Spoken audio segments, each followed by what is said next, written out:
Sony, while not making a real mark in the movie industry until the release of the Sony f900, has quickly become one of the leaders in digital cameras both in photography and in video. But following the release of their first digital cinema camera, Sony would go on to release a stunning new camera in 2008, the Cine Alta f35, with a massive $250,000 price tag. Many of what's left of the backroom forums on this camera say that its image with its CCD sensor technology was some of the best they've ever seen. But what happened to this camera? Was it discontinued, abandoned, or did it simply just cost too much? Find out today on our Abandoned Camera series.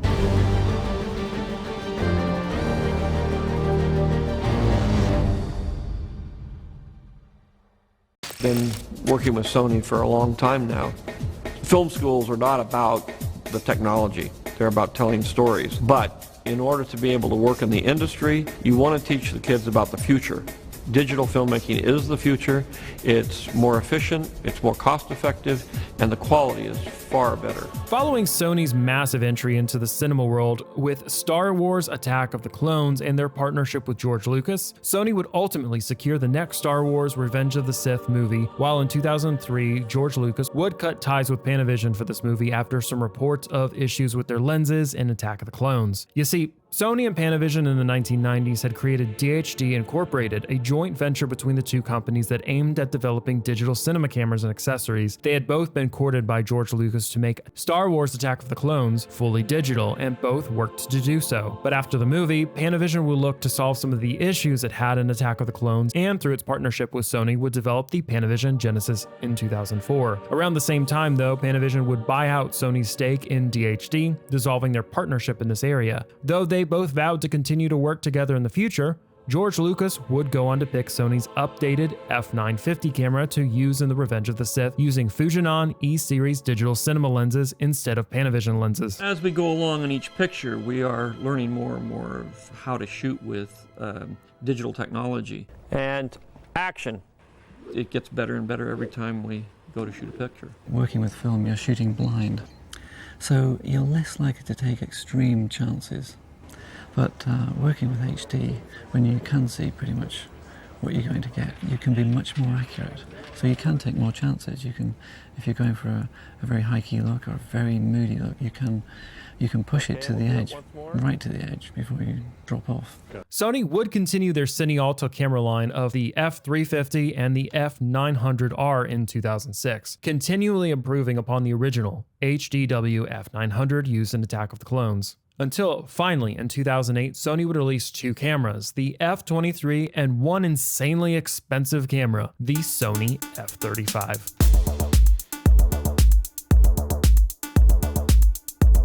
こちらのカメラですね、デジタルシネマカメラの F35 という最新のカメラになります。スーパー 35mm 相当のですね、単板 CCD、こちらストライプ構造になっている CCD を単板で使っております。PL レンズマウントに対応しておりまして、被写界深度を浅く、フィルムライクにですね、撮影することができます。またですね、PL レンズマウントを採用しておりますので、今までのフィルムカメラをお使いの、皆様ですね、そのままレンズ資産含め様々なアクセサリーをお使いいただくことができるというところが特徴になっております。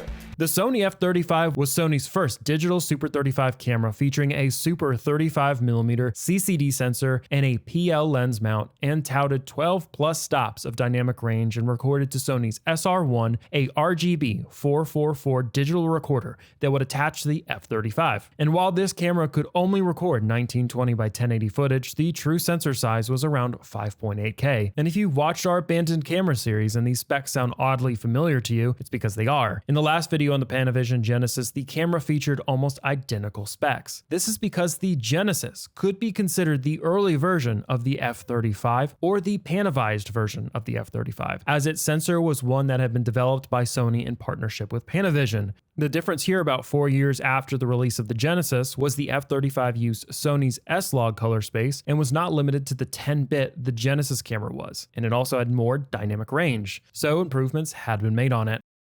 If you think all batteries are the same, consider this.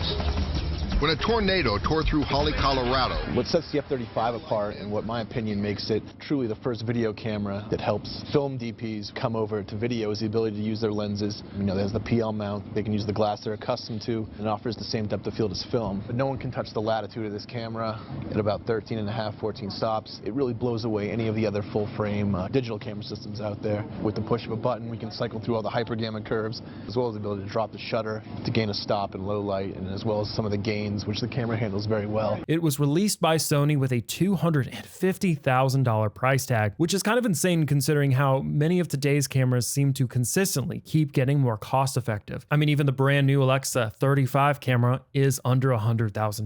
Sony only ever made 213 of these cameras, and even part of that number was just adapted F23 cameras that Sony offered upgrade kits for to turn them into F35 cameras. This camera would go on to be used in movies like Tron, Transformers, Dark of the Moon, and shows like Criminal Minds, White Collar, and Sherlock. Unlike many of the cameras we talk about in this series, this camera is still loved by a devoted following of users and CCD sensor enthusiasts today. This spot was pretty much all night exteriors, and we needed something that would handle the low light levels very well. And the F-35 just blew me away. You can basically just shoot with the available light that your eye can see.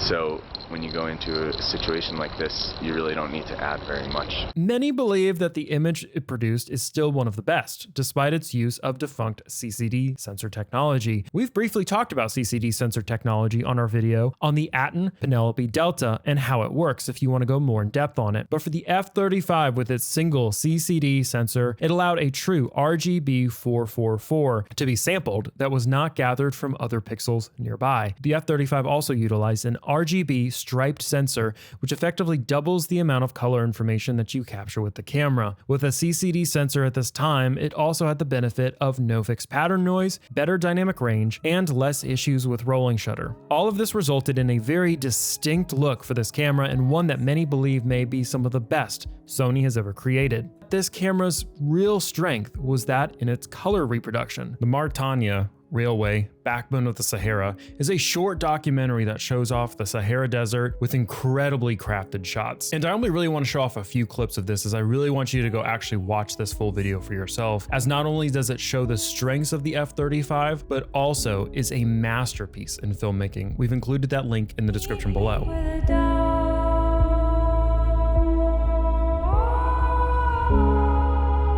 Things I love about the F-35 is its versatility when it comes to doing color work on set. I can really work with the director and the DIT and dial in exactly the look that we want, which for me is really valuable because I'm not always involved in the post-production process.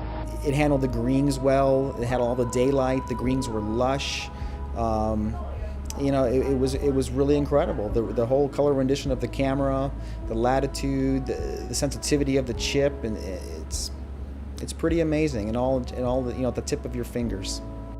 Unfortunately for Sony, though many touted the color science and the beautiful images that it produced, it had been released at the wrong time. The release of the Arri Alexa in 2009, along with the growing popularity of RED cameras and the cost effectiveness of both compared to Sony's cameras, ultimately led to slash prices on the F-35 and would eventually become antiquated, especially with its gaudy price tag, within a few years of its release, eventually fading out, ironically, around the same time as its twin, the Panavision Genesis in 2012. So what happened to this camera for Sony? Was it abandoned? In a sense, you could say it was, as this was one of the last CCD cameras they developed, though they were working on a 9000 PL series camera with a CCD sensor, but that camera was quickly sidelined as the F-35 didn't attract the demand they had hoped it would, eventually leading Sony to abandon CCD sensors altogether and go for the now industry standard CMOS sensors in the F-65 in 2011. And interestingly enough, around the time we're making this video, we found listings of the Sony F-35 online that you can buy for around $3,600 used. So for the price of $3,600, you can own the most expensive digital cinema camera ever made. At the end of the day, though, no matter the quality a camera produces, it has to walk the fine line of the industry demands and the highest quality picture possible, all at the lowest price point. Because of the inevitability in the industry, the F-35 got cut short from what could have been a longer, storied career for it. But how was ARRI able to defeat them with the release of the ARRI Alexa in 2009? Well, it all started with their now defunct D20 series cameras, ARRI's first digital cameras. And you can hear all about that story right now by clicking the video here.